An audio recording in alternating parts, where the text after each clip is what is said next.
तमाम बादशाहत अल्लाह ही की है, आसमानों की भी और जमीन की भी। वो जो चाहता है पैदा करता है, जिसे चाहता है बेटियां अता करता है और जिसे चाहता है बेटे बख्शता है, या उनको बेटे और बेटियां दोनों इनायत फरमाता है, और जिसको चाहता है बे औलाद रखता है।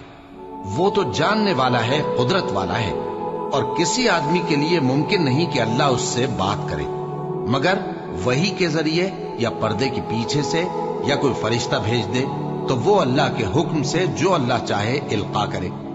बेशक वो बुलंद व बरतर है, हिकमत वाला है। और इसी तरह हमने अपने हुक्म से तुम्हारी तरफ रूहुल कुदस के जरिए से कुरान भेजा है। तुम न तो किताब को जानते थे और न ईमान को, लेकिन हमने इसको नूर बनाया है कि इससे हम अपने बंदों में से जिसको चाहते हैं हिदायत करते हैं।